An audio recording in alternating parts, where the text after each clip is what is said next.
Contrary to popular belief, in reality, Islam has existed since the beginning of human history. As the final prophet, Prophet Muhammad, peace be upon him, was entrusted with delivering the last and complete form of Islam. The continuation, completion, and perfection of Allah's universal message to humanity, as revealed to all his previous prophets and messengers. In the 6th century CE, Arabia was a polytheistic society where many different tribes and communities worshipped various gods and goddesses. Prophet Muhammad, peace be upon him, was born into a family of traders who operated along Arabia's trade routes. During his travels, he was exposed to diverse religious practices and beliefs. The Prophet, peace be upon him, was deeply disturbed by the false beliefs and immoral actions of his people. Around the age of 40, he began to experience visions that would come true. During this period, he often sought solitude and reflection in the Cave of Hira, located on the outskirts of Mecca. One night in 610 CE, while alone in the Cave of Hira, the revelation of the glorious Quran began. This event occurred on the Night of Glory, known to Muslims as Laylatul Qadr.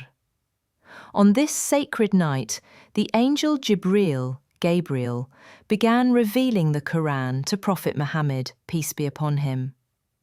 Allah continued to reveal the Quran gradually over a period of 23 years, and the first revelation marked the beginning of divine guidance for all humanity.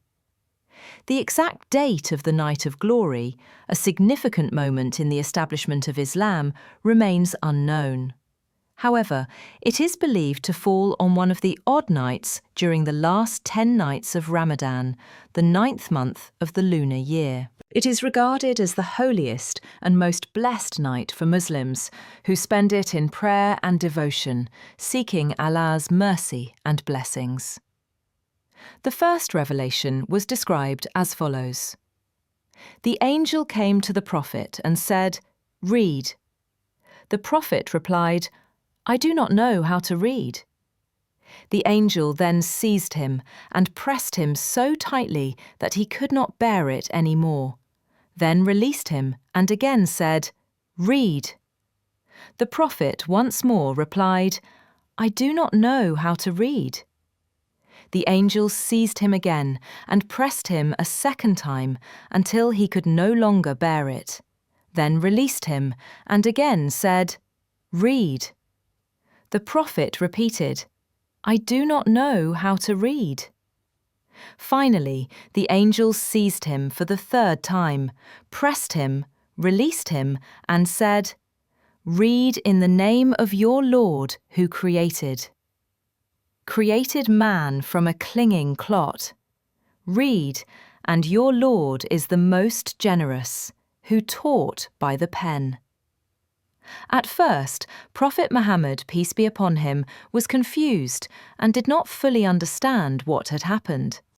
When he shared the experience with his wife Khadija, she comforted him and reassured him. Later, when he continued to receive revelations, he was commanded to spread the message of Islam to his people. Unlike Khadija, however, most people did not believe him. They feared his message would anger their idols and threaten their profitable trade routes. Despite their rejection, they initially refrained from taking direct action against him. Prophet Muhammad, peace be upon him, was initially protected from serious harm because of the influence of his wife Khadija and the support of his uncle Abu Talib, the head of the Banu Hashim clan. This provided him some safety from the Quraysh tribe. However, in 619 CE, both Khadija and Abu Talib passed away, a year that came to be known as the Year of Sorrow. After their deaths, the Prophet, peace be upon him, and his small group of followers were left vulnerable and faced increased persecution from the Quraysh, who controlled Mecca. In 620 CE, during the pilgrimage season, Prophet Muhammad, peace be upon him, met with a group of delegates from Medina and presented to them the message of Islam. His words convinced the people of Medina to embrace Islam, and they pledged to spread the faith among their own people. Their goal was to unite Medina's warring tribes under the banner of Islam. As a result of their dedicated efforts, Islam began to spread rapidly throughout Medina. 2 years later, a group of 73 men and 2 women travelled nearly 400 kilometres from Medina to Mecca to secretly pledge allegiance to Prophet Muhammad, peace be upon him. When the Quraysh learned about this and grew alarmed by the growing influence of Islam, they plotted to kill the Prophet. However, Allah revealed their plan to him and granted him permission to leave Mecca for Medina. This journey became known as the Hijra, or migration. While in Medina, Prophet Muhammad, peace be upon him, continued to receive revelations from the Angel Jibreel, which he shared with his companions. Islam soon spread far and wide, and the first Islamic community was established. This new society, founded upon the principles of Allah's sovereignty, became the model for the Islamic State. Justice, consultation, and accountability formed the foundation of Prophet Muhammad's leadership, peace be upon him.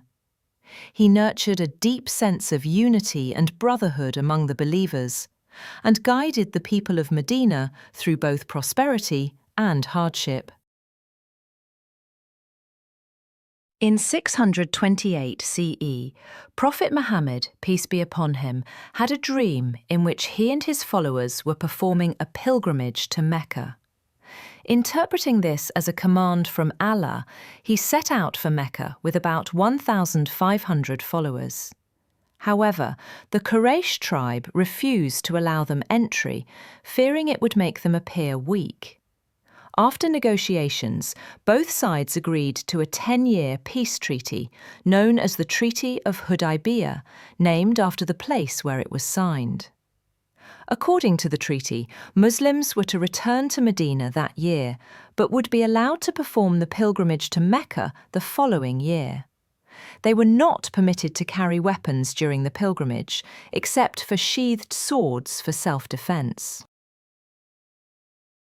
If a Meccan joined the Muslims in Medina, they were to be returned to Mecca. However, if a resident of Medina chose to go to Mecca and join the Quraysh, they would not be sent back. Both parties agreed to refrain from any hostilities or acts of aggression for the duration of the pact, and other tribes were allowed to join either side if they wished. The Treaty of Hudaybiyah held great significance in Islamic history for several reasons. First, it allowed Muslims to perform the pilgrimage to Mecca, a sacred duty that had long been denied to them. This symbolic victory greatly strengthened the faith, confidence, and morale of the Muslim community. Second, the treaty marked a turning point in the conflict between the Muslims and the Meccans. It established a truce that prevented further warfare and opened the door to peaceful negotiations. Third, the treaty demonstrated the patience, wisdom, and diplomatic skill of Prophet Muhammad, peace be upon him. Even though some of the terms appeared unfavourable to the Muslims, the Prophet recognised that this was the most prudent and peaceful path at the time, and was willing to accept temporary compromise for long-term success. Muslims today can learn many valuable lessons from the Treaty of Hudaybiyah. It highlights the importance of endurance, patience, and trust in Allah's plan. Throughout their struggle to establish Islam, the early Muslims faced numerous hardships and setbacks, yet they never lost hope. Their steadfast faith and perseverance were ultimately rewarded, showing that belief in Allah and patience through adversity led to true success.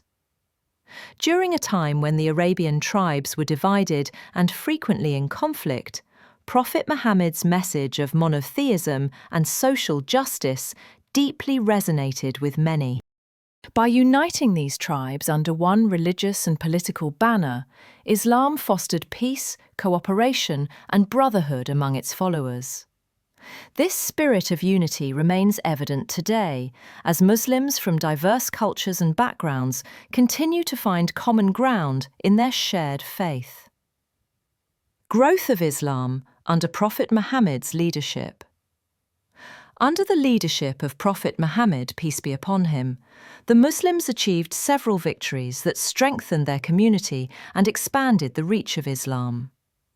These successes not only enhanced the credibility of his prophetic mission, but also laid the foundation for Islam's rise as a major world religion. The Prophet, peace be upon him, emphasized tolerance and fairness toward people of other faiths. Communities that formed alliances with the Muslims were granted protection and allowed to freely practice their religions and apply their own laws in internal matters. This atmosphere of coexistence encouraged the exchange of ideas and led to a flourishing of art, science, and culture within the Islamic civilization. The death of Prophet Muhammad, peace be upon him, passed away in 632 CE. During his 23 years of prophethood, he established a complete way of life centered on submission to the will of the Creator.